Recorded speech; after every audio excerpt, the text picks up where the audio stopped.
Sosok Ahmad Rashid Hasibuan langsung jadi sorotan usai tindakan Mayor TNI Dedi Hasibuan mendatangi Mapolrestabes Medan demi menangguhkan hukumannya sebagai tahanan. Karena dirinya juga kini Mayor Dedi diperiksa di Puspom dan disorot Panglima TNI. Namun begitu tak ditahan, Ahmad justru balik melaporkan penyidik Polrestabes Medan yang menjadikannya tersangka dalam kasus dugaan pemalsuan tanda tangan penjualan lahan milik PT PN2 di Desa Sampai Deli Serdang. Dilansir dari Tribun Medan TV, Ahmad menyebut mendatangi Propam Polda Sumut untuk melaporkan penyidik Polrestabes Medan karena diduga tak puas dengan perkara yang menjeratnya. Namun demikian dia tidak menjelaskan siapa sosok yang bakal dilaporkan ke Propam Polda Sumut. Diduga orang tersebut adalah Kasat Reskrim Polrestabes Kompol Teguh Fatir Mustafa. Dengan entengnya, Ahmad yang jadi tersangka ini mengungkapkan adanya ketidakadilan dalam proses perkaranya dan menyebut ada kekeliruan penyidik. Perlu saya jelaskan, kedatangan saya kemari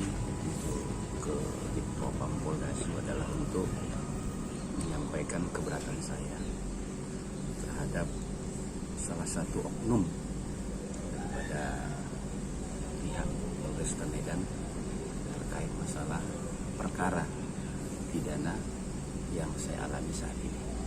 Jadi mohon maaf saya belum bisa menjelaskan lebih jauh lagi. Oknum siapa tuh kira-kira, Bang?